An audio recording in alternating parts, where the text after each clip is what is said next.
Welcome to American Education FM, everybody. I'm Dr. Sean Brooks. Merry Christmas, everybody. Okay, Merry Christmas indeed. Huge episode here, lots to get to.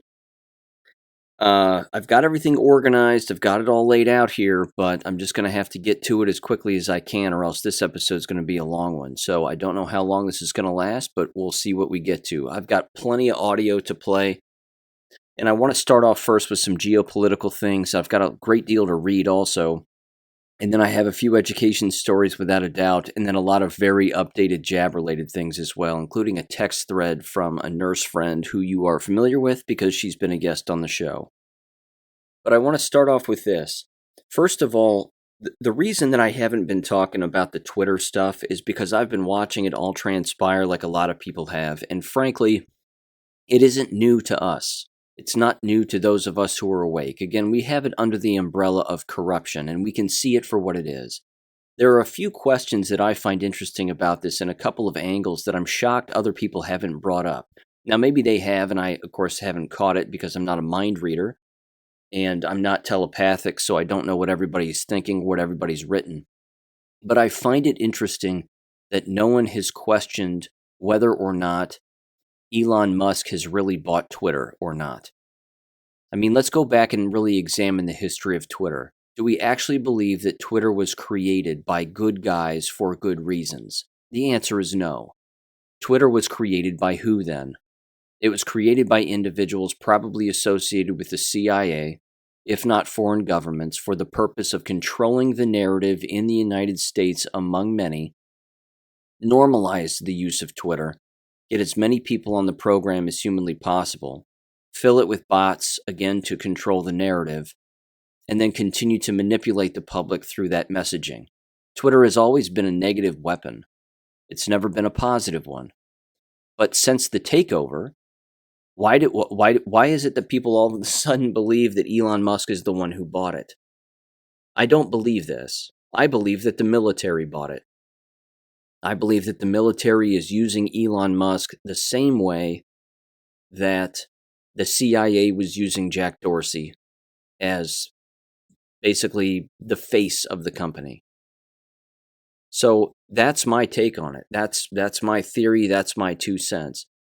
The only way that this information that's being revealed as to what Twitter was actually doing and what the people working for Twitter were doing regarding the censorship and 1,000 other things, and of course, Fauci's involvement with the shots and the making of the COVID poison and all of that other stuff. Again, there are no viruses. This isn't something that travels through the air. This was injected into people. Twitter's involvement in all of that is certainly going to be coming out, and the only way that that could happen is if it was in the hands of the military, and the military was allowing the release of that information on this platform to both blow up the platform and blow up the narrative. And then, of course, reveal it to people. That's my 2 cents on that. Again, I've been sitting back and watching a lot of people take the bait from Elon Musk and take the bait on this, that, and the other. And I mean, they're being drug around like lapdogs whose tongues are out of their mouths, just seething at this information. And I'm talking about, again, conservatives and quote-unquote good people who want to see all of this come out. But they're like, what's Elon going to do next? And they're just sort of bowing down to him in this. I wouldn't do that. Because every single time that somebody comments on it or somebody believes that something is going to happen, the exact opposite happens.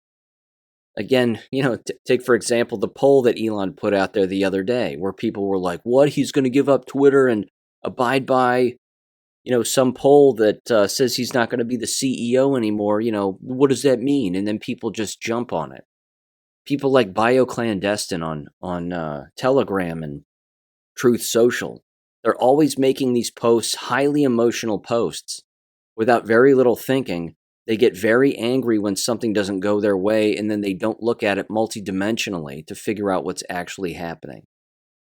I find it tiresome and absurd. I mean, they're not learning from their own mistakes. That's, again, why I'm taking a back seat on this. I'm taking a back seat, and I'm just absorbing all of it. It's not for us. It's not for the patient individuals. It's not for the individuals who know that corruption is everywhere and exists in every facet of our society. Just sit back and watch it happen. That doesn't mean that we don't have to do anything about it, or that we just sit on our asses and hope for the best, so to speak. We should pay attention to it, and we should look at it from multiple angles. But getting emotional about it and then making all these online posts, none of that's productive. We can theorize about particular things because that increases critical thinking. But getting mad because a particular thing doesn't work out for which you're not in control of is absurd. It's absolutely absurd. If we are watching a military operation, which it's beyond evident we are, what makes anybody think that the average citizen is going to know all of the answers? I certainly don't. But I'm sitting back and I'm watching this happen without emotion. And that's really the best way to see things clearly. You have to take emotion out of the equation. Then you can see things a little more clearly. That way, if something happens in one direction or another, you don't become overly emotional about it. Not to mention, who's to say that the outcome for which you've seen or believe is the outcome is in fact the outcome? It could just be part of the plan. It could just be, a move and a counter move. But we're not in control of that. And that's just kind of my 2 cents on the whole Twitter thing. But I have I'll mention this too as an example, because I threw this up on Gab. And it's a decent segue, but it kind of proves my point too, that people are being pulled around by the neck and they have no idea that they're being yanked around. There are multiple dimensions to this too, and I would just encourage people to consider these kinds of things, because this happens all of the time. The other day, of course, the New York Times, in their crossword section, had what appeared to be a swastika as their crossword puzzle. Now, why would they do that? Again, I've covered the history of the swastika here on this show. It's a sign of peace. It's an ancient symbol. It's been used by endless civilizations over the course of countless years, decades, centuries, you name it. Why would the New York Times do that? Was it because the New York Times are Nazis, quote unquote?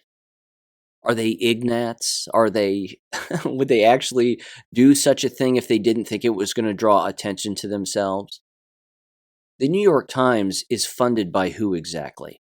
Who runs the New York Times? Who do they employ? This was done on purpose. It wasn't done because they really wanted people to say, hey, look, the New York Times are Nazis. Again, they misuse that term all of the time, but that's the reaction that it got. That's the reaction that it got. People who work within the New York Times are anti-Semitic. Ladies and gentlemen, that's impossible. I would assume that the vast majority of their employees are Jewish. That's impossible. It was a purposeful act that the company did themselves to garner more sympathy for individuals who happen to be Jewish. That was the whole point.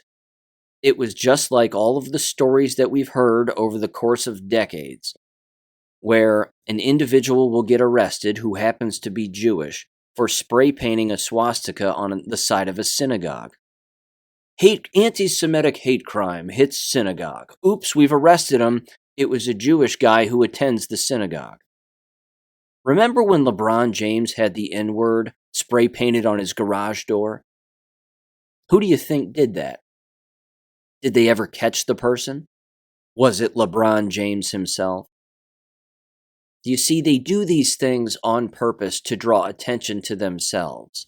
Doesn't matter who it is or what group of person or what organization or whatever. They're doing it to draw attention to themselves, to change a narrative, and to distract people, because they know that it will be a story that might garner sympathy for people that they want to support.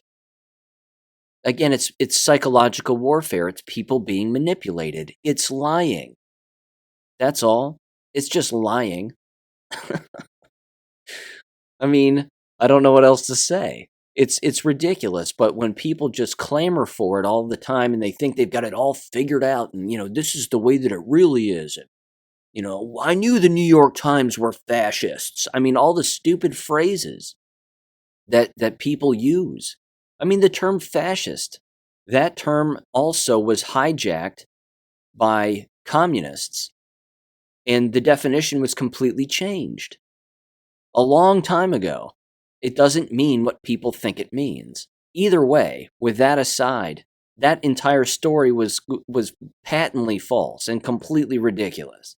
It was just used to garner more sympathy. You can't turn on the television right now and find a story that isn't about some anti-Semitic thing taking place. Again, the term anti-Semitism isn't even real. It's made up. I've been over that. Who made it up, when it was made up, and why it was made up. That's the whole point. The psychological warfare that is taking place right now is multidimensional. The enemies are really exposing themselves. And the media, of course, is in the middle of all of this because they're reporting on all of it like it's real and people are just believing it. It's sad. But as far as the Twitter stuff goes, just take a back seat and watch it all play out. The COVID stuff's going to be interesting. Is it going to be shocking? Of course not. Do we know Anthony Fauci's a criminal? Yes. Was he involved? Yes. Has he been lying through his teeth this entire time? Sure he has. There's one hell of a montage that is just Anthony Fauci. It exists. It's all over the internet. Lots of places. I know it's on InfoWars as well. It's a hell of a montage of just Anthony Fauci talking about the mask wearing and being two-faced on the mask wearing. You don't need it. It doesn't protect you. You should wear 3 at the exact same time. Well, which is it? So he's a liar. That's all. He's a liar. And if the Twitter files continue to just show he's a liar, that's perfect. The point is, it's not for us. It's not for the people who are awake. Now, I want to read this post. This is from greatawakening.win. This is a nice summary of things. It's rather long. And again, I've got a lot to read in this episode, but trust me, it's worth it. This says the following. It says we're in an information war because the white hats and the between the white hats and the cabal. Many moves and counter moves. People shaking their heads saying, what the fuck is going on? The cabal wanted us dead. President Trump stood in the way to protect us. The Great Reset was the plan, and it failed. It says, quote, Trump told us that he was a war president, rather. He is fighting the cabal. One day soon there will be a collapse of the U.S. financial system.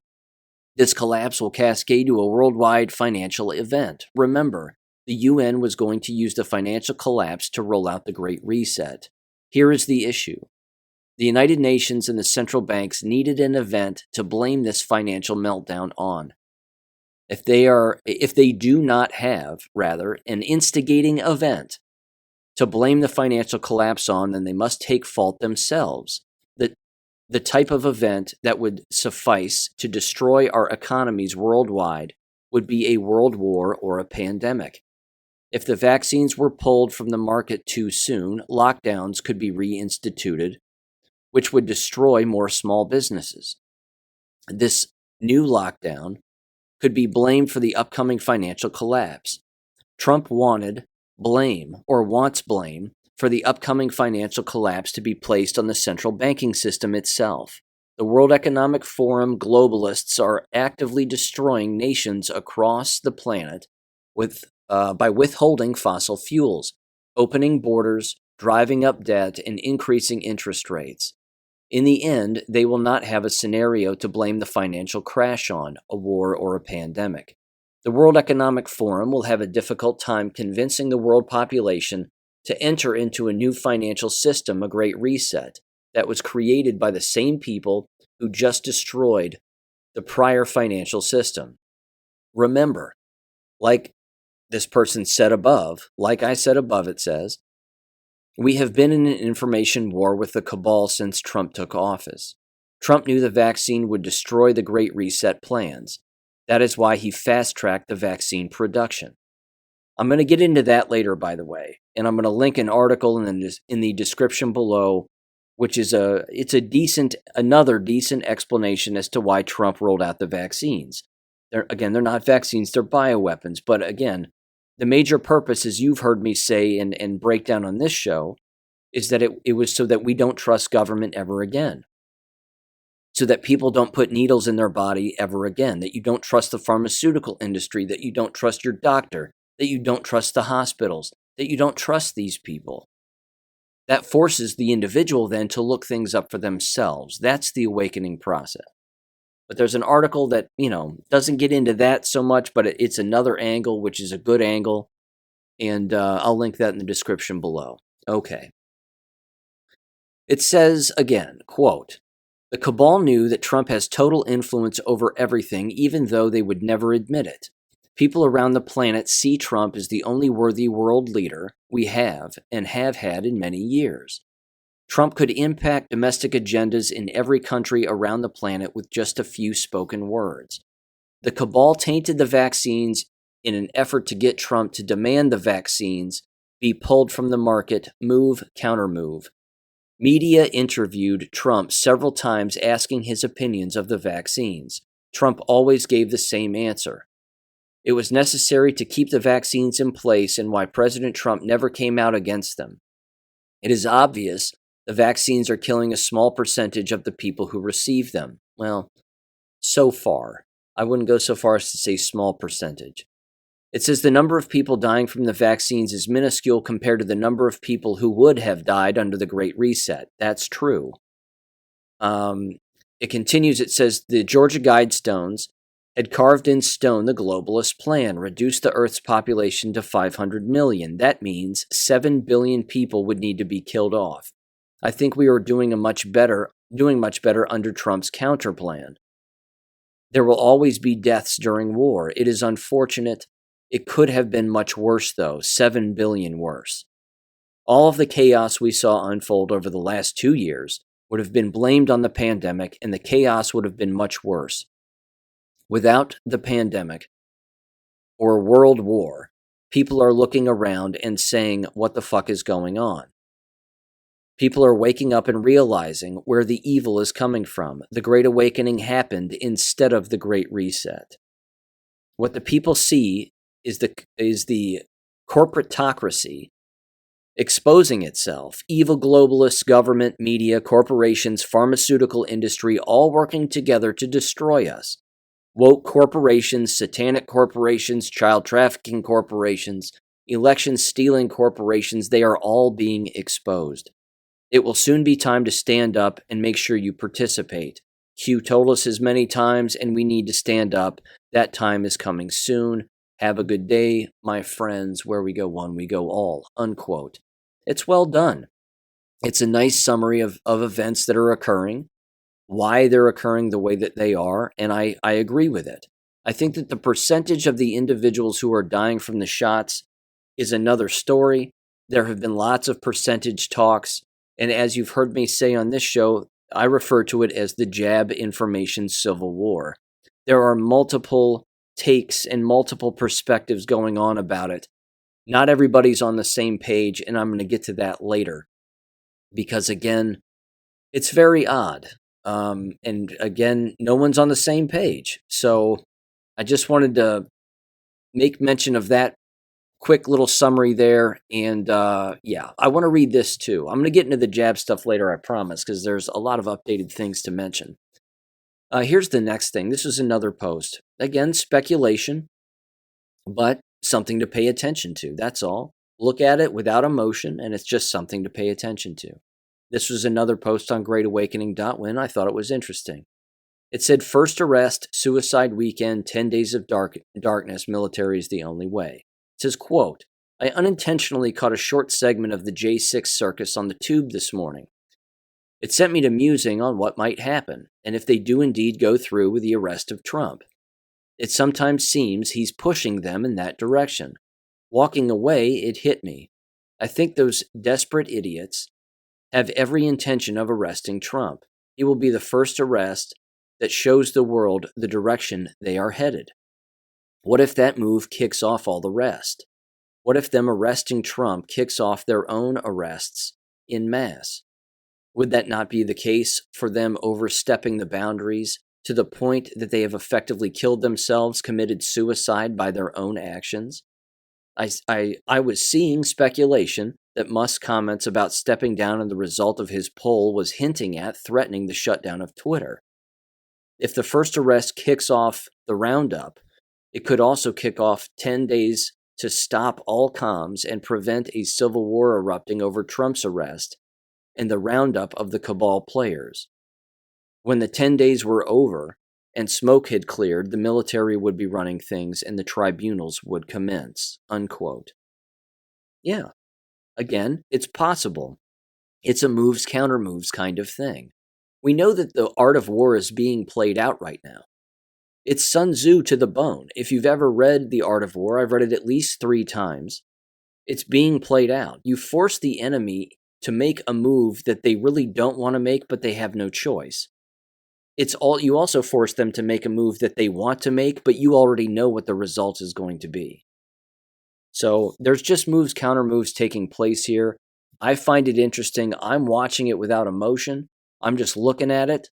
And it allows me, again, to absorb a great deal of information that I think, I just want to bring to all of you. And if it helps you sort through it, then great. Here's another post. This is from Brian Cates. Again, it has to do with the Fauci files allegedly dropping sometime on Twitter. It says, when the Fauci files drop is when a national crisis develops. Millions of people who don't yet know how deeply and personally they were lied to about the COVID virus origins and the poison shots are about to find out. When they do, why the people behind our uniparty politicians have been hell-bent on disarming the American population is going to become self-evident. These people will never be able to go out in public again. Someone who lost a loved one to their lies would shoot them. That's true, and that brings up another point, which is we can't vote our way out of this. Everyone is involved. All of the politicians have been involved in this, every single one of them. And again, if they don't know what we know, then that means that they're not fit for office, because we are smarter than they are. We can see the landscape, we're reading the correct boards, we're the ones doing the thinking. They're too involved. They're just too involved. Again, they're either blackmailed, they're bought off, they're sold, whatever it may be. They have endless excuses as to why they haven't been bringing it up in the first place, not to mention the kickbacks that they're probably receiving from the pharmaceutical industry themselves. People have to take this into consideration. Here's a post from Donald Trump. Again, this was on Truth not that long ago. December 19th. Statement on the January 6th committee referral. Again, the January 6th thing is a complete sham. Everybody knows it. It's totally ridiculous. No crime has been committed other than the individuals engaging in treason and sedition who are on the actual committee itself. But he's pushing them toward making a move, which they've already made now. They've made referrals to the DOJ for made-up crimes. He said this. He said, statement on January 6th committee referral. These folks don't get it, that when they come after me, people who love freedom, rally around me. It strengthens me. What doesn't kill me makes me stronger. Americans know that I pushed for 20,000 troops to prevent violence on January 6th, and then I went on television and told everyone to go home. And then he continued and continued. That continues, though, to prove the point that the Insurrection Act was signed by him, because you have to tell people to leave a particular area and go home before you can sign this Insurrection Act, which is exactly what he did, which is why he said out of his own mouth, there's been an insurrection. He said it. He wasn't talking about the protesters storming the building, the Capitol, on January 6th. That wasn't the insurrection. The insurrection was the government going through with a fraudulent election. That's what it meant. He's the lawful president of the United States and always has been. He still is. Everybody else is just an imposter. It's like the bank manager in a bank that gets robbed. The thieves waving the guns around can think that they're the bank manager, but the bank manager is still the bank manager. They still have the key around their neck. They still have the code to the safe. But the people who are in there with the guns, waving them all around, dressed the same, just because they're robbing the bank doesn't mean they're really in charge. So I'm just going to wrap this up by saying this. Geopolitically, with everything that's going on, I find it important to not hang on the words of what everybody says. Take in multiple forms of information, try to connect the dots the best that we can, but do it without emotion. Do it without being overly emotional about, well, when, nothing's going to happen. And then on the other side, everything's going to happen. Everybody's going to get arrested and we're all going to see it and it's going to be great. Let's just play the middle road and just watch what happens. It doesn't mean that we have to be taken advantage of. Doesn't mean that we have to be, hang on the word of everybody. And it doesn't mean, again, that we have to be overly emotional about all of it. Just watch what actually takes place. But that doesn't mean, again, that you can't theorize. It doesn't mean you can't read what you want to read. It's just it's the people that foreclose, and they're so certain that a particular thing is happening. Those are the people, again, that out themselves. And everything that I just read, okay, all those anonymous posts about, again, theories and timelines and whatever else, I'm just reading it. That's all. I'm not foreclosing on anything. I'm just reading it. There are particular things that I tend to lean more toward and agree with. And then there are other things I don't. So, yeah, that's just kind of the way that it is. I don't think there's a lot of people running around wearing masks, pretending to be particular people when they're not. Let me give you an example of something that I don't think happened. There were videos bouncing around BitChute the other day, which leads me into this BitChute story, and then I'm going to get into some education stuff. But there was a video bouncing around on BitChute that had to do with Nancy Pelosi's military tribunal and how Nancy Pelosi has been tried in a military court along with her husband. They testified against one another, something along those lines, and now they're going to be executed or they're going to be in prison for life or whatever it is. I watch these videos, and again, I watch them without emotion, and they're just text videos. They just have text written on them. There's no way that a military tribunal would take place and the public would know about it. Not until long after the fact, which means the person would already have to be dead or in jail and we haven't seen them. Long after the fact. The second thing is that there's some interesting things that are in it that are certainly worth considering. One of them has to do with Nancy Pelosi engaging in a plot to kill the President of the United States, Donald Trump. Now, there was a timeline a while back where that again, I believe, occurred. You may recall, again, it specifically references the time where Nancy tried to leave the country and couldn't. And then they ended up getting on, her and other Congress members ended up getting on a bus and they were just kind of driving around D.C. And then there was that fake attack or that, a person who was arrested who was trying to shoot a bazooka into the White House. I mean, all of that happened. But again, was it a plot to try to kill Donald Trump? Possibly. Has she been tried in a military tribunal? Not yet, I don't think. But then again, I don't know. Point is there's little nuggets of truth that reach back to things that actually happened, but then it's speculating as to what has already taken place and then what's going to happen down the line. You just have to look at it with no emotion and just understand, again, that there's really cool things happening and things that have happened in the past that are worth maybe re-examining. It was actually kind of funny, too, because those videos went down a thread where it was talking about how Nancy Pelosi would meet up at a hospital. She probably should have, but meet up in a hotel with a Hispanic guy, and she would pay him money to basically service her. And, he would drive her around and take her for drinks, and she would buy alcohol. And then another one was testimony, allegedly, of one of her aides, where the exact same thing would happen, where she would be forced to buy Nancy alcohol and do her dry cleaning and pick things up for her and whatever else. I mean, it was a lot of things like that. But then, of course, there was the old State of the Union address. Remember that last State of the Union address that Trump gave formally, where he was in the halls of Congress there, and he's walking up to the dais, and he hands Pence the speech in that folder, and then and shakes Pence's hand, and then he hands it to Pelosi, and he doesn't shake Pelosi's hand. There was speculation that Pelosi was going to poison him by basically shaking his hand, and then there was something on Pelosi's hand, like a poisonous needle of some kind. I remember watching a video about that, and it was very interesting. And of course, he didn't shake her hand, and then she looked perplexed as to why he didn't shake her hand. And then, of course, she tore up the speech at the end of the whole thing.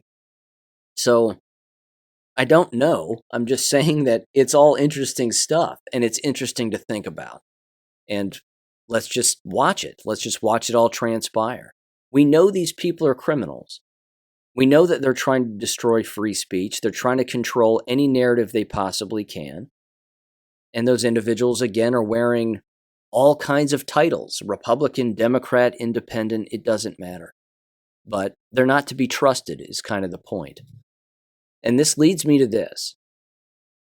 I can't tell you how many times that I've brought up the subject of BitChute as a video platform where I think people should go and watch videos. I've even brought it up to people, and they have no idea what BitChute is. You know, they just watch YouTube, and they think YouTube is going to tell them the truth all the time. Well, YouTube doesn't. YouTube purposefully distracts individuals and brainwashes them into watching things that really don't matter. I mean, how many times can you watch somebody build a house? How many times can you watch someone jump into a bathtub full of Fruit Loops? It's pretty stupid. But BitChute's where you'll go to find a lot of theories. You'll go there to find a lot of truth, a lot of speculation, and real history. The real telling of real history. So BitChute is under attack, as you would expect, because of what they do and what they offer. This is their Give, Send, Go page. It says, quote, "Is this theft? Banks won't give us our money." And I want to read their description here. It says, 2 years ago, BitChute became the target of an activist group that attempted to shut us down by pressuring our suppliers. As a result, we lost some server hosting, our office space, and other suppliers. We also lost our bank account with HSBC, a bank account we held in good standing and without any issues since we launched in 2017. We initially tried to open a new bank account with a different bank and transfer our money. However, the new bank rejected us just as the funds had reached them. Our money was returned to HSBC, but we could no longer access it, and even today we still have not retrieved our money from HSBC.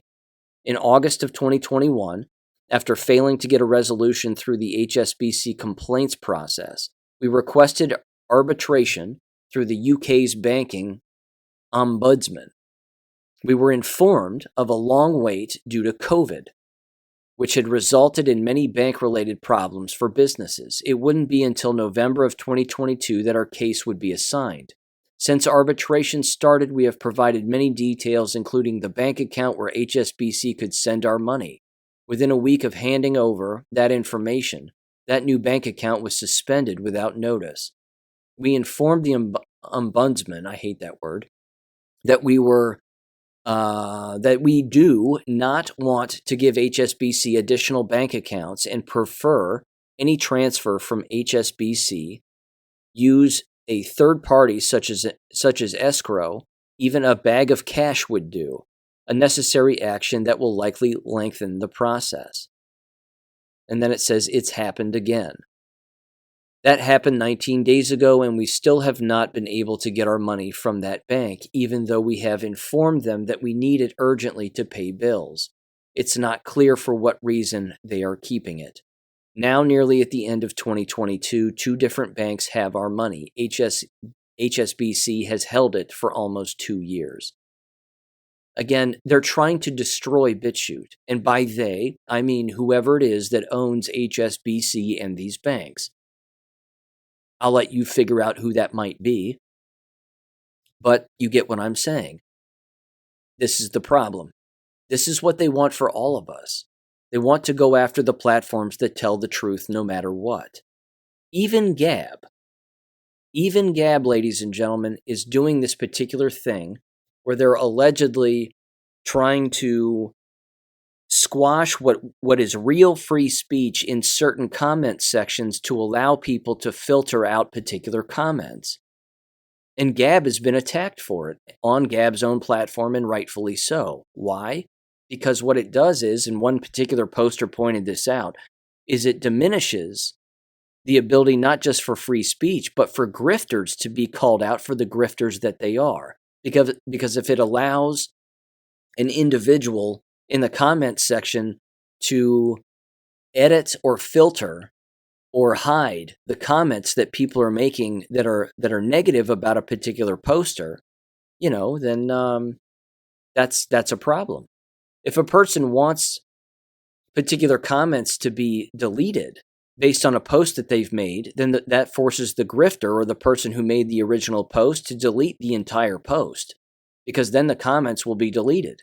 Unless, of course, the commenter themselves has kept the comment and wants to expose somebody as being a grifter. Like, me, I've gone after Dr. Gold, Simone Gold, on the on Gab. I call her a grifter all the time. There's nothing she can do about it, because all I'm doing is linking stories about her. But what it would do is in that particular case, it would give Dr. Gold, whatever. It would give Simone Gold the opportunity to basically just pick and choose which comments she wants to exist under her thread. That's my understanding of it. Either way, what's going on with BitChute is an abomination, because such a thing would never happen to YouTube. Why is that? Because YouTube is, again, a part of the cabal. They're part of the enemy. They are the enemy. You think Twitter is a cesspool? Wait until they start digging into Google and YouTube. That's where the big fish are. Yes, Twitter is an abomination.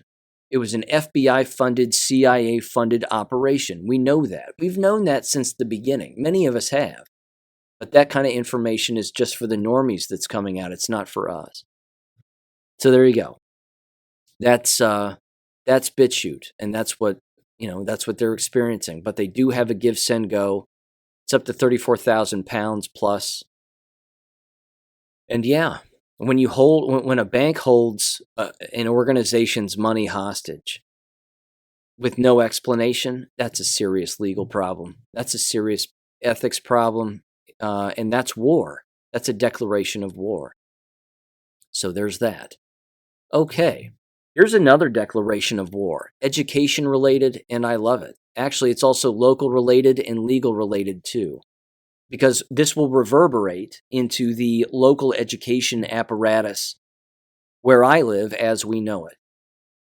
You've heard me reference this individual before. They live in the same town where I do. In fact, it was his yard where I put the sign that said, taxes won't fix Talawanda, vote no. This is from the Miami Student, which is the Miami University student newspaper. It's been in all the local newspapers here. It is titled the following: Oxford resident files lawsuit against city officials for COVID-19 policies. Allow me to read this. An Oxford resident, Tate Prowse, has filed a lawsuit against the city of Oxford and its officials for an ordinance passed and enforced during the COVID-19 pandemic. There was no pandemic. These people are dumb. But Tate knows that. It says Prowse alleged the ordinance 3579 went against the right to assembly as protected under the First Amendment. At the time, Oxford was fining residents $500 for gatherings of more than 10 people. Yes, that's right, ladies and gentlemen. The town where I live, the mayor, Bill Snavely, who is an idiot, and the entire city council, all idiots, they were actually seeking to do this. And they were specifically picking out people that they didn't like. And Tate Prowse is one of the people that they just don't like. Why? Because Tate's an American. He's a patriot. That's why they go after him. It says, quote, and he was quoted in the paper here as saying, quote, Tate was, during the past 3 years, our country has seen a disquieting erosion of the most basic and fundamental, or foundational rather, rights upon which our republic stands. Prowse wrote in an email to the Miami Student, quote, These freedoms are under attack, and those that care not for these freedoms have been unmasked." Unquote. He's 100% right. Ladies and gentlemen, Tate Prowse wrote this lawsuit himself. He's not a lawyer. He's a golf professional. He filed the lawsuit himself. This is the way forward. He actually sent me the lawsuit, and I gave it a quick read. It's very straight to the point. It's very good. It's very straight to the point. If this ends up working, and he ends up being ruled, and it ends up being ruled in his favor, they can never do this again. They can never impose mask wearing or gatherings or any of this bullshit ever again. They can't do it in the city, which means they can't do it in the school, which means they can't do it at the university. It's a big deal. This is a big deal. It continues, the article does, it says, quote, "Prowse also pointed out that 23 citations were given out under this ordinance, and all of these citations were given to Miami University students. For this reason, Prowse also alleges that the ordinance violated their 14th Amendment rights, which give fair and equal protection to all U.S. citizens. Quote, "It was just shocking to me that every single one was a Miami University student, and frankly, Miami University is the lifeblood of Oxford, Ohio," Prowse said. He also said, quote, "Also, we're all affected from an ordinance like that," unquote. Prowse also stated in the suit that he was unable to see family during the holidays under the ordinance due to fear from being issued a $500 fine for gathering. He writes that the ordinance was creating a Gestapo-like feel where armed Oxford police officers could show up at your door and fine you. Well, yeah, the Gestapo reference is not historically accurate, but I get what he's saying. It continues here, and it says, "Prowse is asking the court to declare 3579 unconstitutional and prevent the city of Oxford from passing similar ordinances in the future." Prowse also asks for $1,730,000 from the city and $450,000 from each of the 9 defendants, 7 of which are the city council members from when the ordinance was passed, and the others are city officials in the suit. Prowse hopes the defendants still working will each resign from their positions. Prowse also said he would like to see a change in the reach of local government. Quote, "What I hope ultimately is for a change in the ideology of my local government," Prowse said. Quote, "I want to see governments and municipalities stop overreaching because that's what they're doing," unquote. Oxford officials declined to comment. A trial for the suit has not been set yet. The Miami student will continue to cover the lawsuit as it develops. I have Tate Prowse's phone number. I texted him. I said, "Congratulations. Keep me in the loop." He told me he would. This is a big deal because what it shows is that you don't need lawyers to file a lawsuit. This is what the founding fathers designed this country to be in the first place. Oxford city residents don't know this. Residents everywhere don't know this. Lots of people do, but lots of people don't. Mayors, city council members, school board members, university officials, whoever they are, they don't know that we can do this as often as we want. If this passes, I'll have the template for you because he'll give it to me. He'll give me the template, and I'll put the template out on my website, and you can check it out. Put in your own names, fill in your own grievances, and file it yourself. It's a big deal. Because yes, our constitutional rights have all been violated during this entire time, and criminals did it.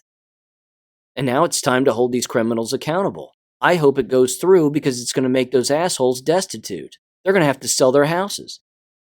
Their insurance company isn't going to pay this out. $400 and some odd thousand per person? They should be shitting themselves. And I hope they are. All they had to do was have some common sense, but they don't have that. They lack it. People who hold positions like that always lack common sense. And they're not thinking people. They aren't investigators. They don't read anything. They just go on CNN with Don Lemon and talk out of their asses, like our local mayor actually did. He was on Don Lemon's show trying to make sense. He doesn't even know that being on Don Lemon's show, the dumbest man in television, makes him what? Don Lemon's nickname is the dumbest man on television. If you're on the dumbest man on television show, that makes you the dumbest guest on television. Honest to Christ. These people, they don't know what world they live in. It's incredible. Okay. Moving on. Other education news. Cicely from New Mexico sent me the following. She said this. She said, someone mentioned to me last night that they're going to extend the school year. So I did some digging. She said, I read 3 articles just on this website alone. They want to add up 2 weeks of instruction. And then they're offering free tutoring to make up for the teacher shortages. I also received one about using TikTok as a tutoring service. You heard that right. TikTok as a tutoring service. She said, check this one out. It's absurd. Pretty much every article on this page alone is nonsense. Pick one. And then you click on their website, krqe.com. Honest to God, I mean, it's the most propaganda you've ever seen regarding education. It is absurd. Education headlines. Even with pause, student loan borrowers struggle. New Mexico Education Department proposes kids spend more time in class, even though everybody's sick and dying. It said the next one, New Mexico offers free tutoring for some students. New Mexico Higher Education Department says enrollment is up 4%. Bullshit. I don't believe that for a minute. Student turns to TikTok to fill gaps in school lessons. Give me a break. The next one, New Mexico offering middle school through high school. I got to click on this one just to see. Middle school through high school algebra tutoring. Why do you need tutoring? Are the people who work in the building, do they not know what they're doing? Are snow days about to get buried by remote learning? Question mark. Not quite, but it depends on where you live. Honest to God, they want everybody in the education apparatus to believe that if you are not going to school where government says you should go, that there is something wrong with you and you are not going to learn, that you will be dumber as a result of seeking education elsewhere. The word homeschooling is such a nice warm blanket, isn't it? For those of you that listen to this show and you are homeschooling parents, God bless each and every one of you. You know exactly what you're doing. You should just sit quietly in a chair by a fire maybe and just rub your shoulders, because that's homeschooling. That's what it feels like. It's not the chaos that is the current education system. Blows me away. Okay. Moving on to jab-related things. And believe me, at the end of this episode, I have a delightful tune to play for everyone. Hence the season. 'Tis the season. Okay. Jab-related stuff. Couple of huge stories here before I get into some audio, and then I have some other posts that I want to read, because the Civil War is continuing, but these are 2 massive revelations. Number 1, this comes from Reuters of all places. Even they have to admit it. This is from December 19th. Appeals court says U.S. cannot mandate federal contractor COVID vaccines. It says, quote, this is a victory. It's a little late, but it's a victory. If you withheld, congratulations. It says that U.S. Appeals Court on Monday said that the White House could not require federal contractors to ensure that their workers are vaccinated against COVID-19 as a condition of government contracts. The U.S. government has contracts with thousands of companies, and courts have said the issue could affect up to 20% of U.S. workers. It says a panel of Fifth Circuit Court of Appeals voted 2-1 to uphold a lower court decision that blocked President Joe Biden's September 2021 contractor vaccine executive order in those states after Louisiana, Indiana, and Mississippi brought suit to seek invalidation of the mandate. Excellent. Now, this next story, of course, is even more revealing than that. This is from the expose. Quote, U.S. Department of Defense issued a COVID-19 research contract 3 months before COVID-19 was known to officially exist. Why would they do that? Is government in on it? Yes. Of course they are. It says the discovery of a contract awarded by the U.S. Department of Defense to Labyrinth Global Health for COVID-19 research in November of 2019 has raised questions about the government's knowledge of the novel coronavirus. The contract was part of a larger project for a, quote, biological threat reduction program in Ukraine, unquote, suggesting that the U.S. government was at the very least aware of the virus before it spread through Wuhan, China in December of 2019 and before it was officially named COVID-19 by the World Health Organization in February of 2020. Weird. Ukraine, China, World Health Organization. Look what they all have in common. Making poison. It says these findings raise concerns about the government's handling of the pandemic and the potential for a cover-up. Yes. I'm going to read this last part. It says, quote, the U.S. government's USA Spending website reveals that it had spent a staggering $4.04 trillion, with a T, in response to COVID-19. A deeper look at the website's award search feature uncovers a contract awarded by the Department of Defense to Black & Veatch Special Projects Corporation for professional, scientific, and technical services on September 20th of 2012. A closer examination of the contract subawards tab reveals 115 transactions with receipts and brief descriptions, the majority of which are mundane items like laboratory equipment for Kyiv and office furniture for Kyiv. And it continues and continues and continues. Excellent article. Bounce over to the expose to check that out. Lots of details there. Yeah. Again, are we shocked that the government is involved? No, we're not. Are we shocked that it's Ukraine and China involved? Of course not. But it's not for us. It's for the people who can't connect the dots. So we're connecting the dots because other people have connected the dots, and that's the way it should be. Here's a person, a quick audio clip, a Dr. Kevin Stillwagon. Now, I don't know if this is the Orange County in California or the Orange County in Florida. If there is an Orange County in Florida, I think there is. Either way, this is him speaking at the Orange County Board of County Commissioners meeting. It's 2 minutes long.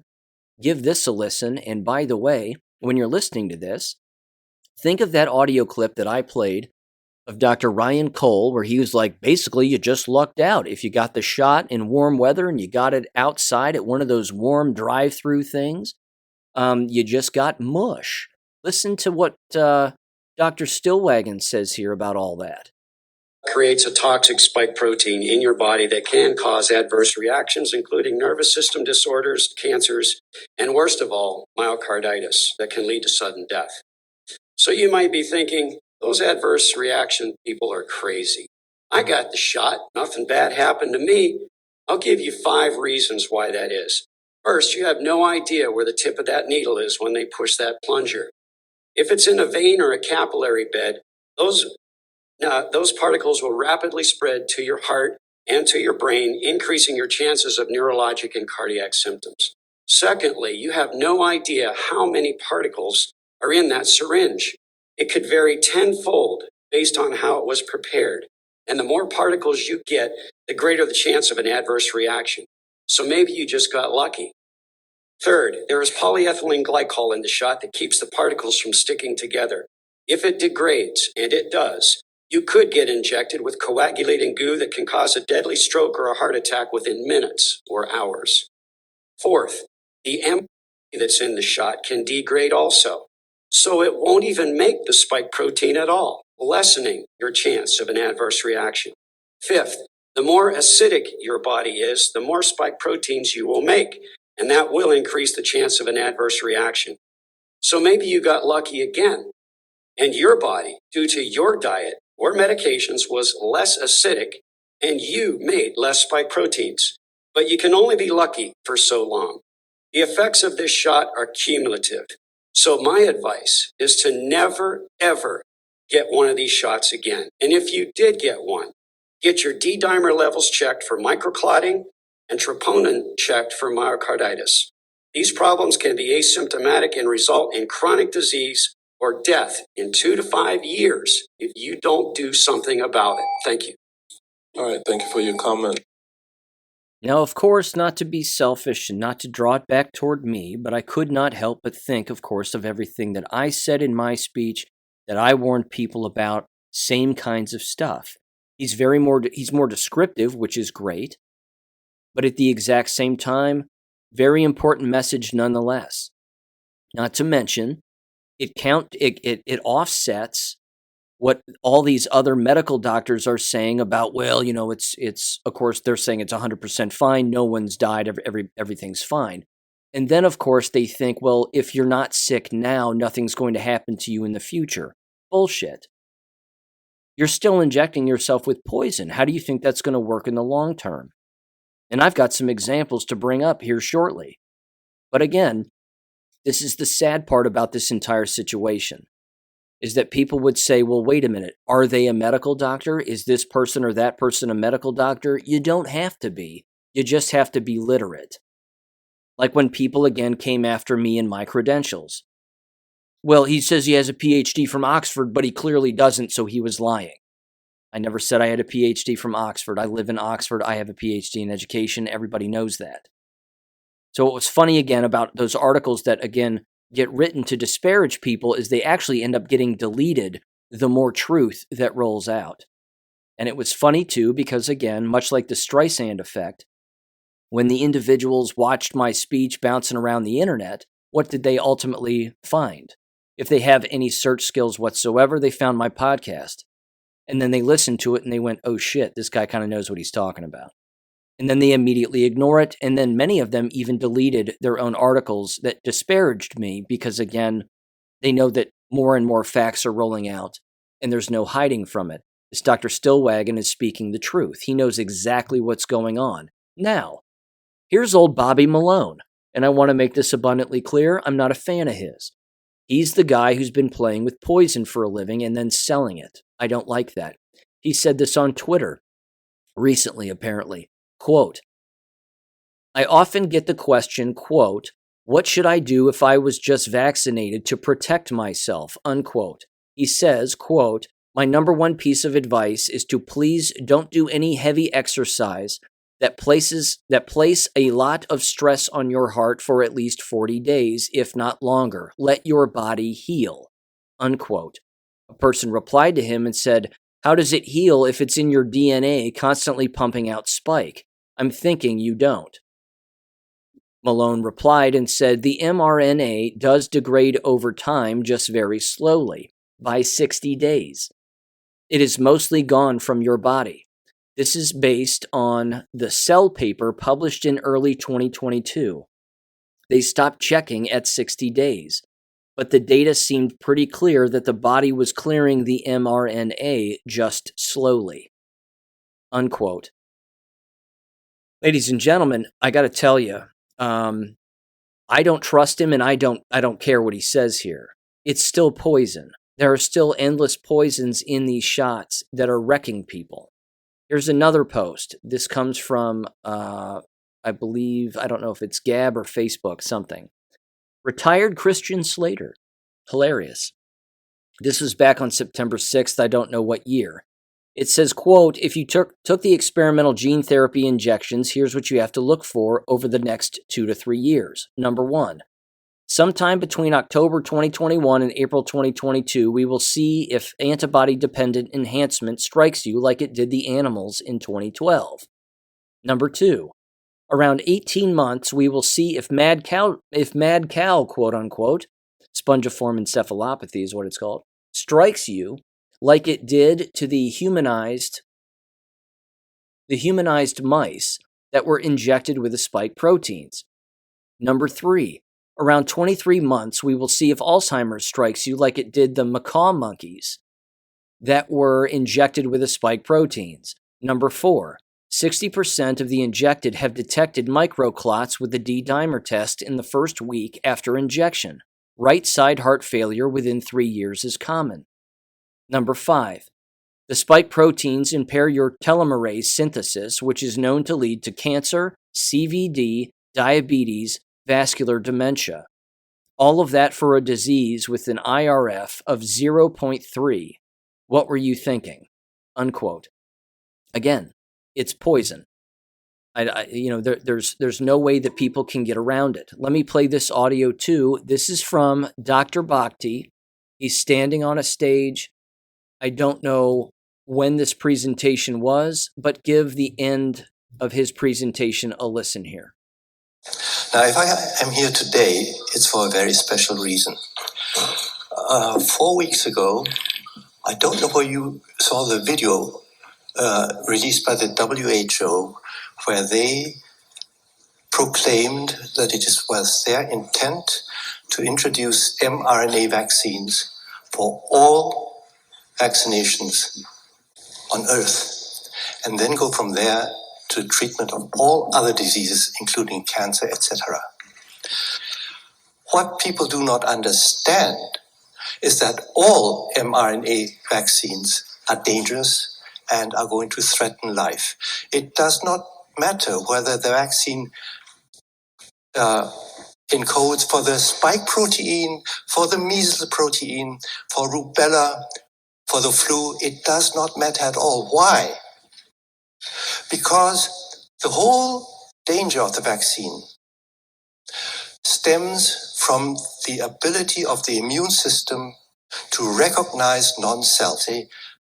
This cannot be allowed to happen. Even if the WHO said so, don't. And remember, and this is the last thing I want to say, the WHO is a private club, like a private football club. A club that has been financed at the top by what? Bill Gates. Bill Gates is now number 2. Who's the top financier? Germany. The German taxpayers are financing the WHO and enforcing mRNA vaccination. You can't do this. You can't let your children be vaccinated because they are changing mankind. All your personality is going to be changed. Your brain is being changed, and your heart is being weakened. Every injected mRNA vaccine is going to cause severe damage in our body and must be forbidden. Thank you.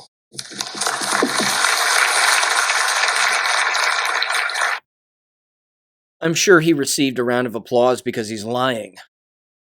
Said no one ever. He knows exactly what he's talking about. It's a perfect warning. No shots, no needles ever again for anyone, no matter what. If everybody doesn't do it, then they can't do it anymore. That's it. The game is over. You've stood up, the game board has been spilled over, and that's the end of it. To hell with the law. It'll bring down every single apparatus that exists in this country that forces shots on people. You've heard me say, too, getting out of school-related shots is remarkably easy to do.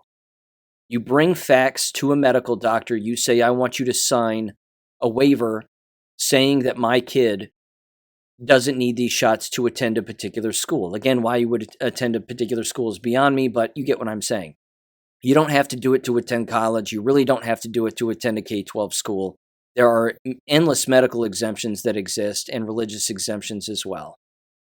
And again, to not accept them is ludicrous. But it gets worse. It does get worse. So here it is.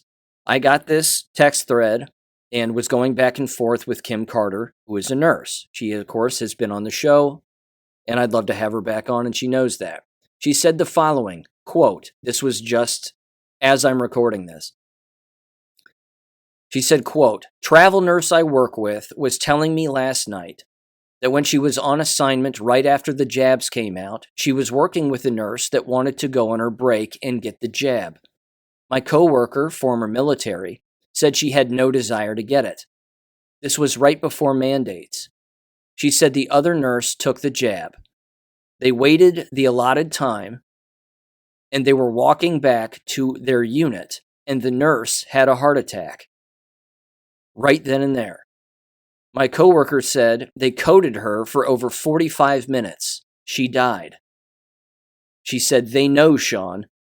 Almost all of my agency coworkers are awake. They know." I said, "Damn, but they're still giving them out at the hospital?" She said, "For agency, we have to have either a COVID card or the religious exemption. But they all know. Most of them caved and got it so they could keep working." I said, "But the hospital knows that it kills and they're still giving the jabs to the people who want them." She said, "Yep." She said she's been very vocal about what she knows, and she's talking to the staff and all of her patients. She's being 100% honest with them. Some of them are freaking out, and others are 100% awake too. She then said, they don't care. They think they're protected because the money that they're getting comes from the government, DNC corruption, and they think they will never have to pay for their crimes. She said, "I found something out a few hours ago, too. Did you know that Neurontin, if I'm pronouncing that right, Neurontin, made by Pfizer, has only been approved by the FDA for the use as an anti-seizure drug?"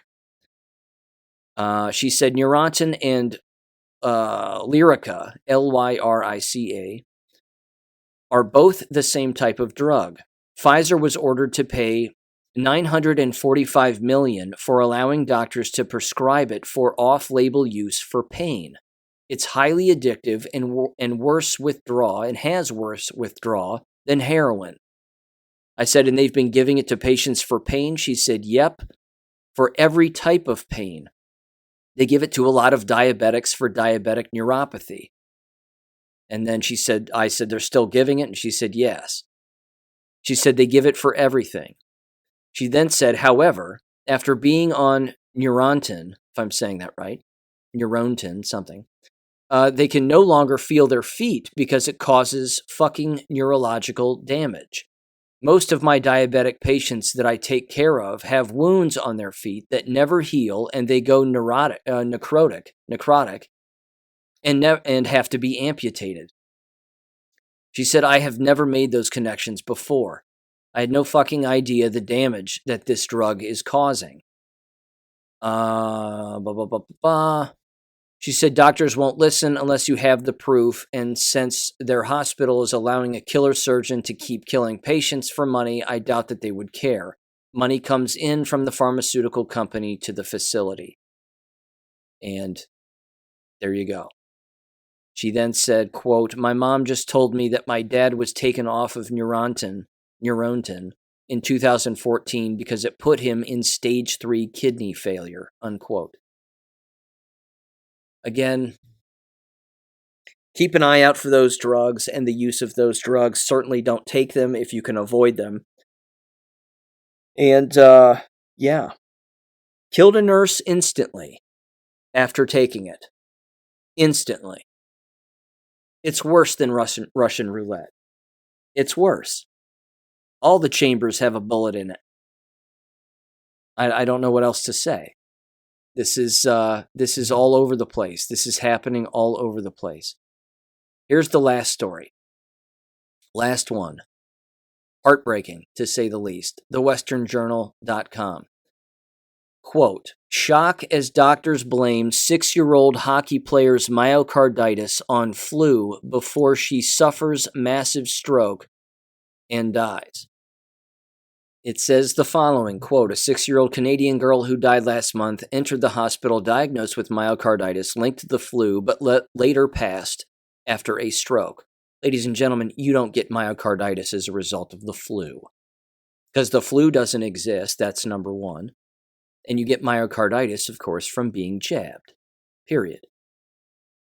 Danielle Mia Cabana, if I'm saying that right, was admitted to British Columbia Children's Hospital after she appeared to have flu symptoms long after other siblings had recovered, according to Richmond News.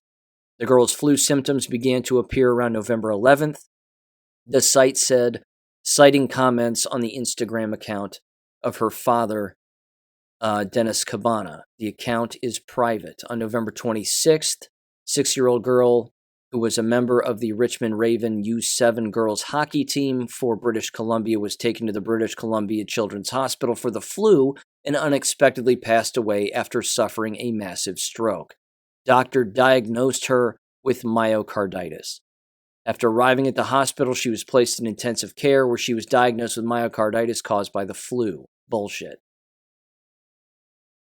It says the girl underwent 2 heart procedures and was breathing on her own, but then suffered a massive stroke.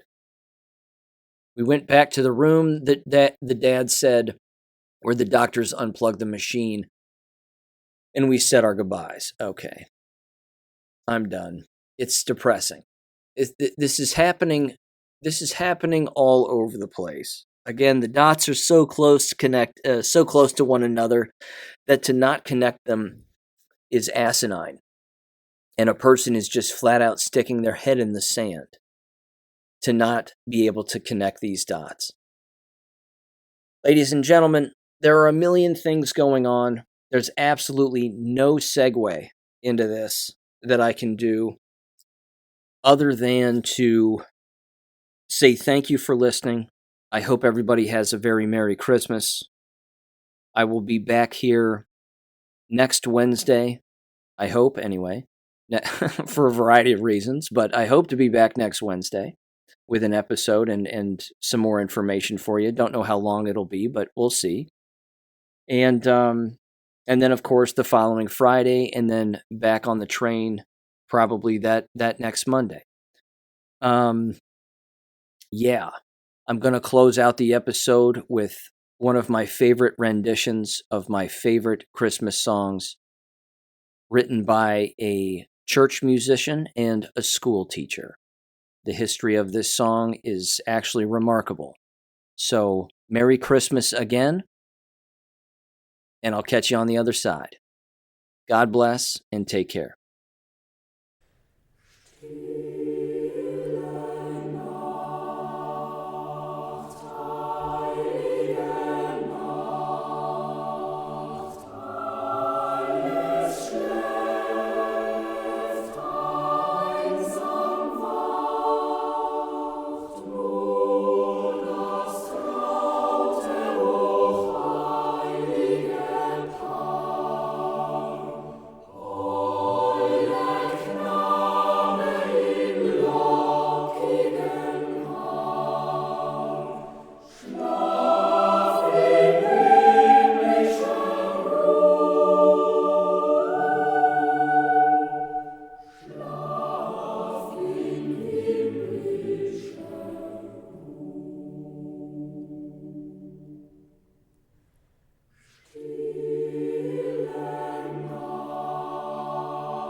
Thank you for listening to American Education FM.